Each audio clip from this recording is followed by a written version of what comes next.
HPV stands for human papilloma virus. It's actually a group of viruses. It's a family of viruses that are just known to cause what we call papillomas generally. There are over 100 of them, so there are quite many. And usually it's always easier for us to just classify HPVs as high risk or low risk HPVs, because the high risk ones are those ones that are more definitely associated with cancer. So yes, HPVs, some types or strains of HPV are known, to be causative agents for certain cancers.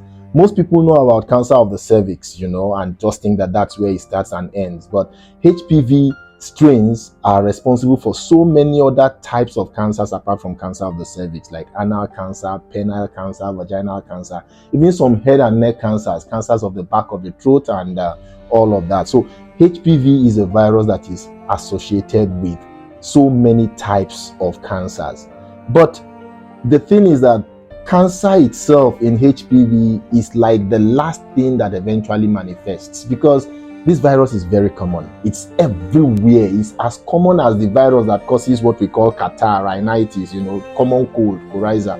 So it's quite common, and for many people, in fact, usually having an HPV infection does not show any symptom whatsoever. So the individual goes about their normal lives.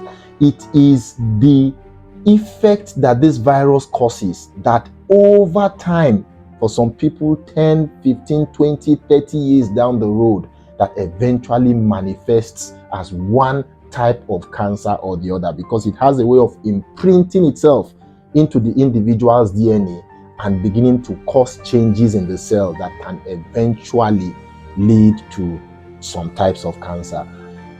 Unfortunately, again, there is no treatment actually for HPV.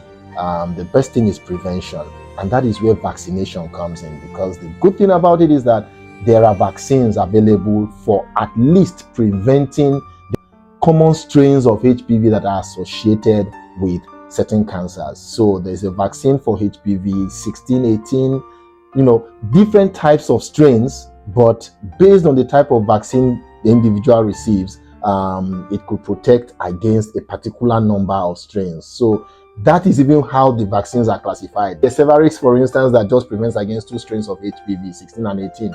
But there's also Gardasil 4 that prevents against 4 strains. There's Gardasil 9 that prevents against 9 strains. So depending on the exact vaccine an individual receives for HPV, it will prevent or protect him from a certain number of strains that could be responsible for different types of infection. And it's actually advisable everybody gets that vaccine, especially those within a particular age range. Those between the age of 9 to 15, very, very important.